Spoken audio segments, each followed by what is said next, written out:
Hi, everyone. This is your weekly announcement for week 8. Let's talk about week 8 first. So I'm on our main Moodle page, and I'm going to click on week 8, and everything is up here, but I'll just talk through what you're supposed to do this week. Your learning outcomes are listed. This is the week where we study cell division. If you've had biology before, you're going to remember the terms mitosis and meiosis. So the instructional content is to read, view the weekly announcements, which you're doing right now, watch the recorded lectures and review slides. And I'm going to be honest with you, I want to make sure, I posted the slides and there are recorded lectures. Okay, good. Sometimes I'm not as great about getting those up in time. Your activities are to complete the study plan, cell division, and complete the lab. And those are all, the study plan is here. You just click on it. And then the assignment, mitosis and meiosis internet quest. And here's your handout for that assignment. If for some reason, I haven't gone back and checked, but Adobe Flash Player will not work on any computer at all. And I am so sorry for those of you that had problems last week because I forgot to take that part off of the handout for cell communication. I just completely forgot that I had assigned that activity at the very end of the handout. So if you look at it now, it's actually removed, but it wasn't removed in time, So, but whatever you did, you just turned that into me if you were wondering. And if you haven't turned it in because you didn't know, go ahead and turn in what you've done. Don't worry about the part at the very end that requires Adobe Flash Player. And I'm pretty sure that this week does not require Adobe Flash Player, but if it ends up that you find something that it does, send me an email. I will address it, okay? So complete the study plan, complete the lab. The lab is the mitosis and meiosis web quest, and then for assessments, complete the quiz cell division. That's the only thing you have to do for your assessment. Now, due date says March the 7th. You guys are on spring break on March the 7th. So I would recommend strongly that you get all this stuff done before March the 7th. However, I'm not allowed to make a due date on March the 5th or 6th because those are weekend dates. And I don't want to make the due date Friday because that would make me feel bad. So you technically have until March the 14th to do this, but if you wait until then, you're going to have week 10 along with, not March the 14th, I'm sorry. It would be March. So let's see, it would be March March the 14th. Okay, so you would have to do week 10 and also week 8, in 1 week. So if I were you, I would try to get it done before or by March the 7th, but technically, like I say, I really can't make that due date March the 7th, so I probably will change it soon. Now, the next thing that I want to do with you is I want to talk with you about the exam. I've got 15 minutes on the amount of time that I have to record. So let's talk about the exam. Let's see. I've set some things up. The main complaint I get is the amount of time on the exam. You guys are, for the most part, are doing very well. You're doing as well or better than my in-person classes. So in my opinion, let me explain it like this. If you were to look up statistics on what they recommend for the amount of time for a multiple choice question in a college class, it is 45 seconds. Now, I realize that you also have some a short answer or essay questions. On this last exam, you had those essay questions. However, you have to take into account that those essay questions were in your assignments and you had the answers. I mean, if you would have, studied them and learned the answers, or at least been, halfway familiar with them, you could have done your multiple choice questions a little faster and then had some time for the short or for the essay questions. My point being, I'm not going to change that time limit because your grades are just too high for that. It makes no sense for me to do that. I have given students the option, anyone who would like to take the exam in person, but you would be observed while you take the exam. Then we can change the length of time, but there has to be a time length. And I think you probably understand why, but if you don't, I'll tell you. There has to be a length of time because there are students who would copy the question, put it in Google or put it in the URL, and just paste whatever came out. And I mean, you could actually just not even read the question or the answer, and or read it. Not read it very well. You could do the test and do well on the test without knowing anything. And it makes the test basically a joke. And we can't do that. It's not fair to you. It's not fair to the students who don't cheat. And it's not going to prepare you for for your future. So I'm not going to change that time. And that's the reason why. But like I said, you do have an option if you are a slow reader to take the exams with me in person.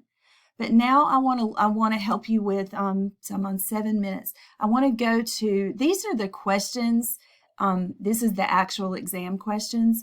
So I want to go to the study plan, to the Show What You Know, and see if I can find one, just so you can see how I do the questions.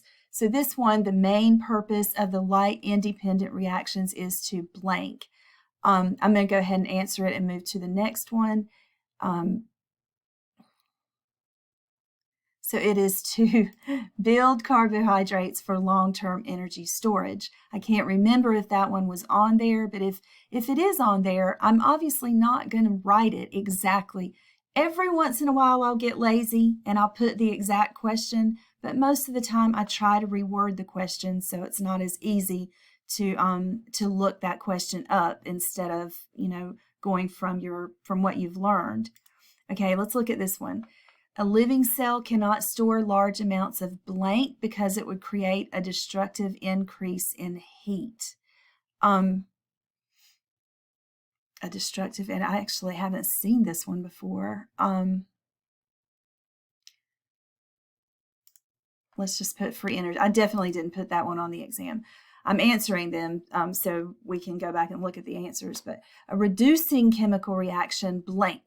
A reducing chemical reaction, there is a little saying, oil rig, oxidation is loss and reduction is gain. Loss of electrons, gain of electrons. So if it's a reducing chemical reaction, it gains or adds electrons to the substrate. Again, I don't remember asking that question.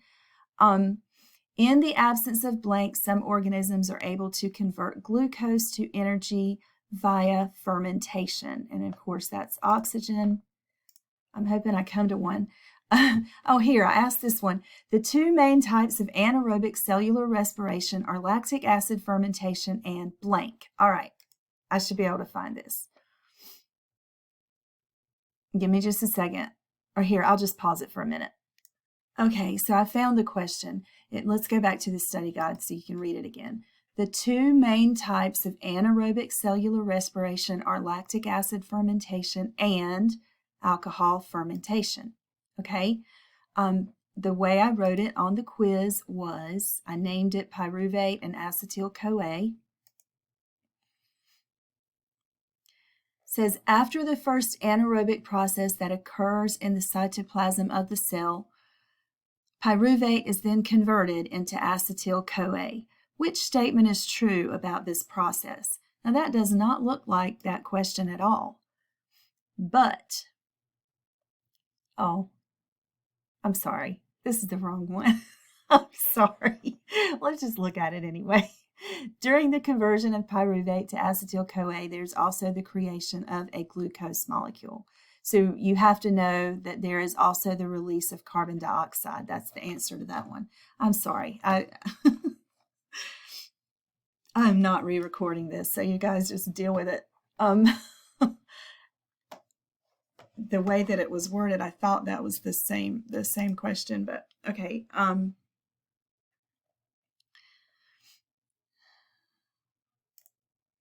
think it's this one. Okay.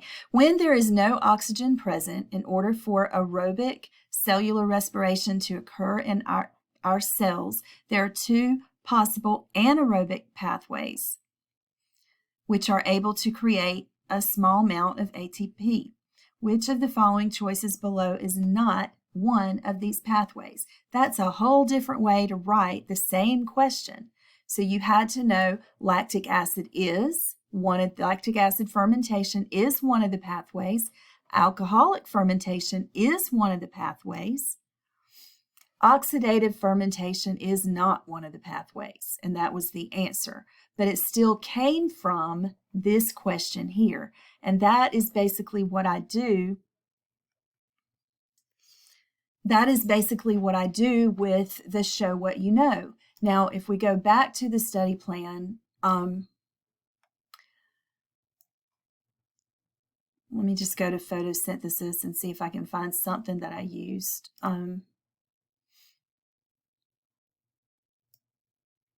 I know I used something with, this picture, this one right here, okay?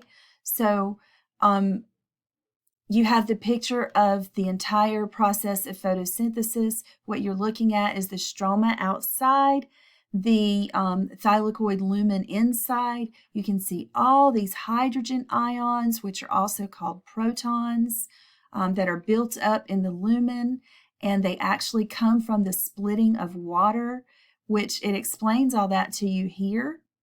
It tells you everything here that you need to know. But the question says, what is the initial source of electrons for the chloroplast electron transport chain? So the initial source is water. And that was only part of the question that I asked. So let's go back and see what I did ask. I'll have to do this fast, but what I'm trying to do is just show you, like how I do the questions, how I come up with them. Okay, here we go. Electron transport chain and photosynthesis. All right, so the question actually had 5 parts, but it all came from that information. Is the pH high or low in the thylakoid lumen? Well, you can see all these hydrogen ions in the thylakoid lumen, and you should know by now that the higher the hydrogen ion concentration, the lower the pH. So low pH in the lumen, and then high pH in the stroma, just because it's going to be opposite since they're both separated by a membrane. All right, explain your answer to question number 1. So some of you just said because there's a lot of hydrogen ions in the, I don't mean to laugh, it's just, that is true, and I may have given partial credit sometimes in that situation, but you can look at the picture and see that there are hydrogen ions in the lumen. What you can also see, and many of you did not say, is that the hydrogen comes from the splitting of water, okay?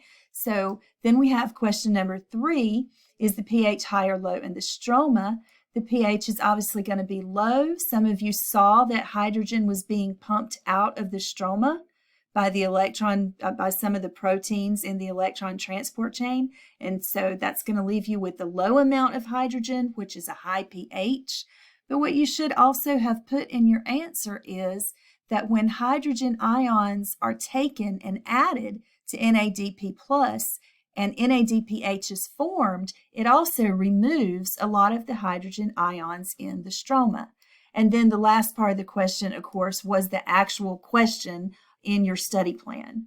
So anyway, I hope this helped you, and just remember to email me with any questions for this week. And have a great week and then a great spring break.